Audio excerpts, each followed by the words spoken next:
पहाड़ प्लेन वो खोद रहे हैं जो आजकल नए नए उत्तराखंड में नेता बनने आ रखे हैं। अपनी राजनीतिक जमीन जब खिसक रही है उनकी, तो वो तैयार कर रहे हैं इस पहाड़ प्लेन के ध्रुवीकरण को। अरे भाई, संकीर्ण क्षेत्रवादी तो शहजाद जी और वो निकले। हमने तो ऐसी बात ही नहीं, हम तो नारसन से मलारी की बात की। हमें खून बहाना आता है, हम खून बहाएंगे अपना। रो रहे हैं लोग कि तुम कहाँ थे, आज तक कहाँ थे। जो आया उसने लूटा, जो आया उसने झूठे वादे किए। हमारे लोगों को इतना लाचार कर दिया है कि शिक्षा के लिए भी पलायन करो, स्वास्थ्य के लिए भी पलायन करो, रोजगार के लिए भी पलायन करो। इसलिए नहीं चुना कि चलो तुम पहाड़ी हो, तुम आ जाओ। जो हम अपनी काबिलियत से पाते हैं उस पर भी एहसान बताया जाता है। और आज जो धर्म की बात कर रही है, जगह जगह ठेके खोल रहे हैं। यहाँ तक कि लोकतंत्र के उस पवित्र मंदिर में ये वन मंत्री सुबोध उनियाल बोलते हैं कि शराब लेने के लिए 6 लोग हमारे मर गए। वो जाते थे लेने, मर जाते थे, मैंने वहीं पे खुलवा दिया। ऐसा लगता है कि आप सत्ता के लिए लड़ रहे हैं, उनको ये नहीं लगता है कि ये एक बहुत बड़ा संघर्ष है। जिस दिन राजधानी गैरसैंण बन जाएगी, मूल निवास भू कानून, जल जंगल जमीन का अधिकार मिल जाएगा, उस दिन मैं तो क्या, मेरी 10 पीढ़ी चुनाव नहीं लड़ेगी। विपक्ष के लोग बोलते हैं, और एक विधायक का ये कहना भी था कि 25 सालों में सिर्फ यहाँ के विधायकों का, नेताओं का विकास हुआ है, उत्तराखंड का तो कुछ विकास ही नहीं हुआ है। ये वास्तविकता है, ये राष्ट्रीय दलों का चरित्र है।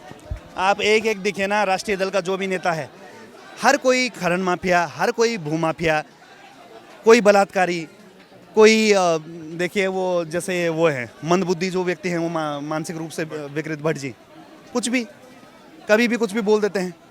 कभी अंकिता के बारे में बोल देते हैं, कभी बोलते हैं, कभी वो प्रेमचंद अग्रवाल बोलता है वीआईपी कमरा है। मतलब एक व्यक्ति दिखाओ मुझे भाजपा में जो ईमानदार है। एक समय था भाजपा में, अटल बिहारी वाजपेयी जैसे लोग थे जिन्होंने अपने बोला आज आरोप प्रत्यारोपों का खेल चल रहा है, मैं भरे सदन में इस्तीफा दे देता हूँ प्रधानमंत्री पद से। और एक आज ये है कि इनको पता है कि हत्यारा भी हमारा है, बलात्कारी भी हमारा है, तभी भी उसको शरण दे रहे हैं। तो वो तब की भाजपा थी जिसके लिए प्यार था। आज तो नफरत करने लोग। ऐसा ही चलता रहा तो एक एक कार्यकर्ता को रोष न झेलना पड़े रास्तों में। भाजपा का झंडा जो है वो इस तरह से बदनाम हो चुका है कि उस पर बलात्कार के भी आरोप हैं, उन्नाव के आरोप हैं, उस पर अंकिता के आरोप हैं। और धामी जी ने खनन का कर रखा है, खनन प्रेमी नीतियां बना रखी हैं। कोई बाहर के पोस्टमैन तुमने लगा दिए, बाहर के ठेकेदार तुमने बुला दिए, बाहर के अफसरशाही तुमने बुला दी, बाहर के नेताओं को तुम हमारी बहन बेटियां परोस रहे हो। तो अगर ये टेक्निकल टर्म्स में, जैसे गैरसैंण को राजधानी बनाने का, नेता चेंज करने का, या फिर पहाड़ के नेता बनाने का, इन टेक्निकल टर्म्स में ना फंस के ये देखिए कि ग्राउंड में क्या हो रहा है। आज मैं ये दावे के साथ कह सकता हूँ कि यहाँ पे जो युवा है वो नशे में लिप्त है, और यहाँ पे जितने भी युवा नहीं है, एक वर्ग पूरी तरह मूड है कि प्रदेश में चल क्या रहा है। ये पूरा साजिश रची जा रही है एक तरह युवाओं को गलत डायरेक्शन में ले जाने की। ये ऐसा विपक्ष का कहना है। देखो ऐसा है कि पहले तो भाजपा और कांग्रेस कभी उत्तराखंड के समर्थक नहीं थे, वो विरोधी थे। ये चाहते थे कि उत्तराखंड बने ही ना। अब मैंने अटल बिहारी वाजपेयी का नाम लिया, उन्होंने ये भी बोला था कि उत्तर प्रदेश का मुकुट है उत्तराखंड, हम अलग नहीं होने देंगे। और कांग्रेस के एनडी तिवारी ने बोला कि मेरी लाश पे बनेगा उत्तराखंड। पर हम थे जिन्होंने नारा दिया कोदा झंगोरा खाएंगे, उत्तराखंड बनाएंगे, और बनाया हमने। आज जितने भी है ना, ये हमारी वजह से हैं। उत्तराखंड जहाँ पे नाम है वो हमारी वजह से, हमारे देन है। जिसकी वजह से राज्य बना, उसकी सरकार तो आई नहीं। पर ये जो मुख्यमंत्री है भाई, अगर हम राज्य नहीं बनाते तो कहाँ का मुख्यमंत्री रहता? प्रधान बनने की हैसियत नहीं थी इनकी, जो विधायक सांसद बन के बैठे हुए हैं। हमने बनाया है, ठीक है। हमें अब हमारा नेता था हल लगाने वाला, हमारा नेता था पत्थर फोड़ने वाला।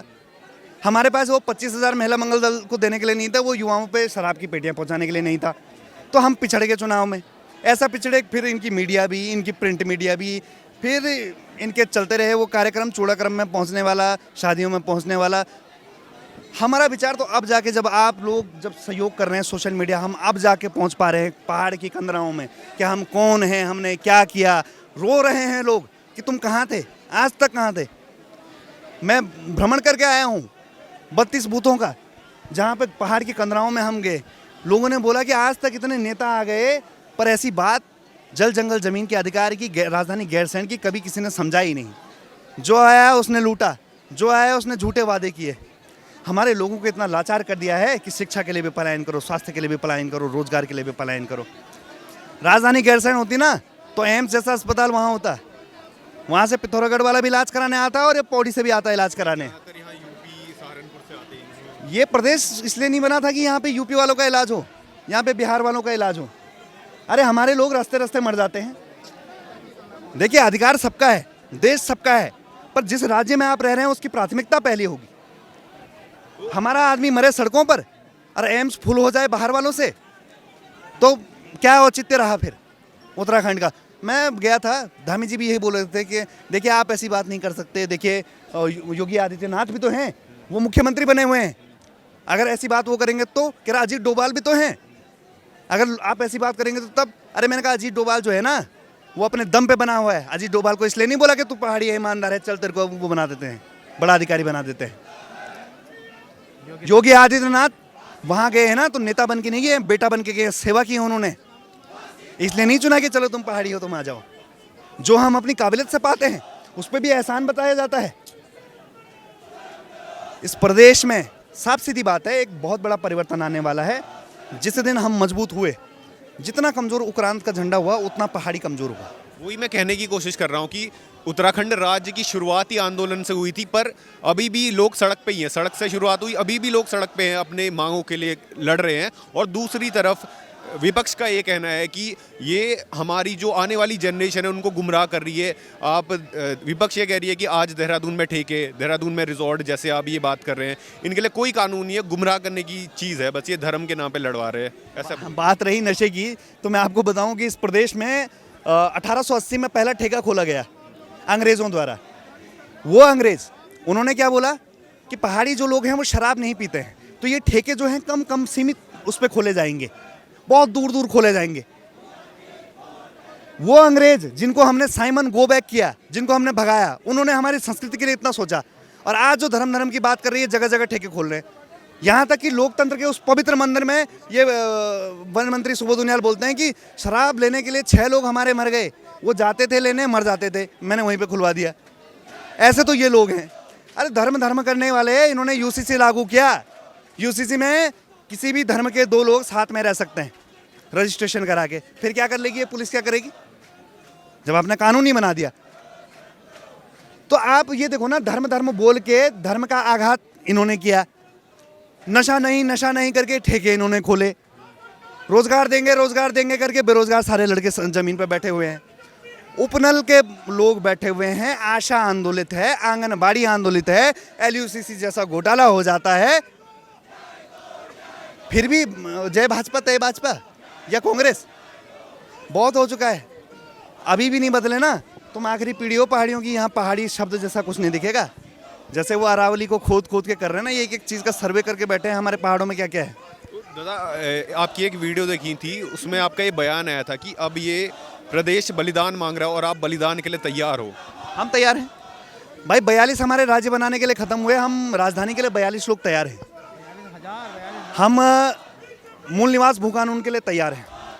देखो, अगर ये प्रदेश बलिदान मांग रहा है तो हम बलिदान के झंडे वाले हैं। हमारा नैतिक कर्तव्य है कि हम जब ये प्रदेश पुकारेगा हम खत्म होंगे इस प्रदेश के लिए। हमारा निस्वार्थ प्यार है इस जमीन से, हमारा निस्वार्थ प्यार है इस उत्तराखंड से। जब बलिदान मांगेगी ये भूमि, एक एक उक्रांत का सिपाही, हमें खून बहाना आता है, हम खून बहाएंगे अपना। तो 27 को लेके कैसा देखा है आपने, क्या होने वाला है? 27 के लिए जो है, मैं युवाओं को भी बोलता हूँ जो यहाँ पे जैसे नारेबाजी कर रहे हैं, धक्का मुक्की कर रहे हैं, अरे झंडा पकड़ो, घर घर चलो, झंडा पकड़ो, बूथ मजबूत करो, झंडा पकड़ो, विधानसभा घूमो।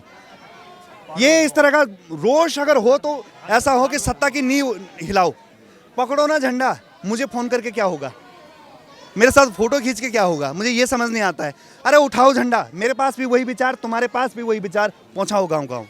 आप 1000 की संख्या में हो, 1000 बूथ पे जाओ, बूथ मजबूत करो, समय दो, विचारधारा, विजन डॉक्यूमेंट समझाओ, परिवर्तन करो। आप बहुत योग्य हैं, आप में बहुत काबिलियत है, आप सत्ता को बदल सकते हैं, पर आपका प्रण जो है मजबूत होना चाहिए।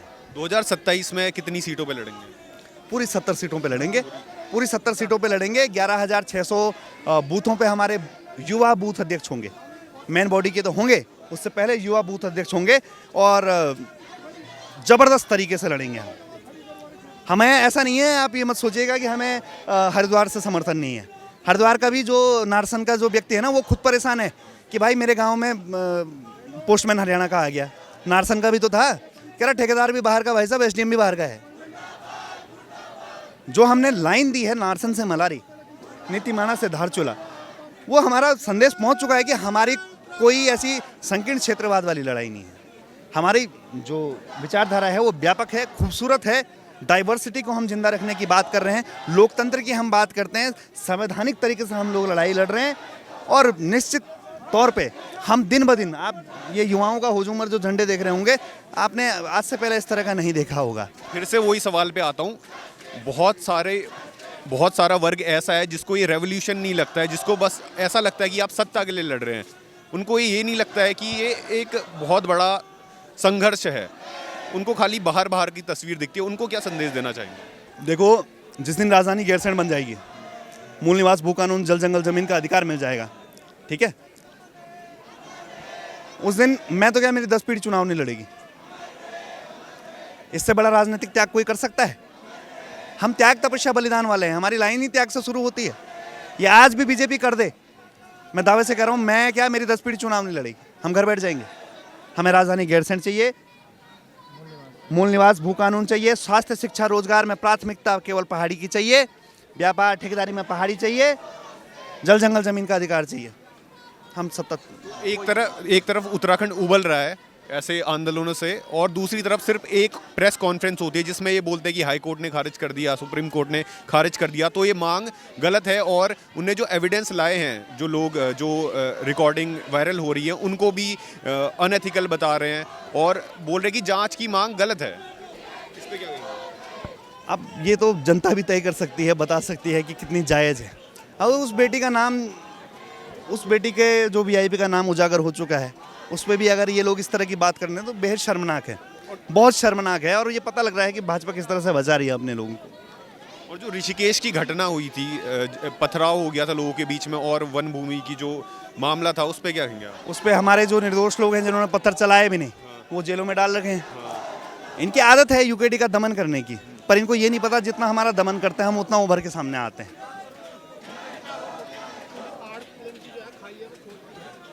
कहाँ पे खोद रही है? शहजाद जी से मैं मिला हूँ, और शहजाद जी से मैंने यही बोला था कि मैंने बोला तो आपने बहुत बढ़िया, आपने बहुत बढ़िया बोला, पर मैंने कहा एक लाइन आप गलत बोल गए, जो आपने बोला कि टीरी विस्थापित वालों को वापस ले जाइए। और फिर जो महा गलत बोला तो वो उसने बोला, किशोर उपाध्याय जी ने बोला कि हम पानी रोक देंगे। अरे भाई, संकीर्ण क्षेत्रवादी तो शहजाद जी और वो निकले, हमने तो ऐसी बात ही नहीं। हम तो नारसन से मलारी की बात की। चरित्र जो राष्ट्र राष्ट्र राष्ट्र चिल्ला रहे थे, उन्होंने क्या बोला? पानी में जहर मिला दूंगा, यूरेनियम कुछ ऐसा बोला था, मिला दूंगा। और दूसरे ने क्या बोला? टीरी वालों को वापस ले जाओ। दोनों राष्ट्रीय दल, ठीक है, ये संकीर्ण क्षेत्रवादी, और आरोप लगे हम पे, नारसंग से लेके मलारी वालों पे, उच्च हिमालय, मध्य हिमालय, निम्न हिमालय वालों पे आरोप लग जाए पहाड़ मैदान की। जिस विचारधारा के अनुसार पहाड़ मैदान कहीं एग्जिस्ट ही नहीं करता हो, उस पर तुम आरोप लगा दो। इस प्रदेश के लिए सबका बलिदान हुआ, वालिया का बलिदान हुआ, सलीम का बलिदान हुआ, सरदार जी का बलिदान हुआ, भट्ट का बलिदान हुआ, नेगी का बलिदान हुआ। सबने अपने आप को पहाड़ी माना कि पहाड़ी राज्य बनाएंगे साहब। तब कहाँ था पहाड़ प्लेन? ये पहाड़ प्लेन वो खोद रहे हैं जो आजकल नए नए उत्तराखंड में नेता बनने आ रखे हैं। अपनी राजनीतिक जमीन जब खिसक रही है उनकी, तो वो तैयार कर रहे हैं इस पहाड़ प्लेन के ध्रुवीकरण को। और एक और सवाल की, जैसे अभी क्रिसमस में बहुत सारे हिंदू दल थे जिनने क्रिसमस की पार्टी को रोका, ये सब चीज़ा, क्या लगता है ये धर्म जातिवाद बढ़ रहा है यहाँ पे, धर्मवाद? देखिए, ऐसा है ना, जिस दिन हम आए ना, उस दिन हम बताएंगे कि संस्कृति यहाँ की असली क्या है। यहाँ पे आपको पता है ये शिव की भूमि है, केदारखंड मानसखंड बोला जाता है। हमारा तो देवी देवता डोली में आता है। हमने तो पत्थर पूजने बाद में शुरू किया। हमने तो प्रतीकात्मक रूप से भूमियाल पूजा। हमारी ऐसी गौरवशाली संस्कृति है जिसने चावल देख के ही बता दिया कि तुम्हारा फोन खोया था, कहाँ खोया था बता दिया।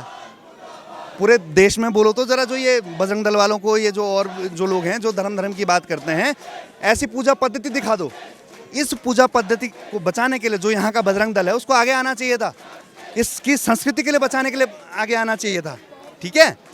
यहाँ की जो संस्कृति है, देखो, जय श्री राम तो हैं, राम तो हैं, पर साथ में हमारी, मैं बोल रहा हूँ, लाटू भी चलता है, उफराई भी चलती है, हित भी चलती है, देवराड़ी भराड़ी, गदरों का मसान तक पूजा जाता है हमारा, है ना, आंचरी तक पूजी जाती है।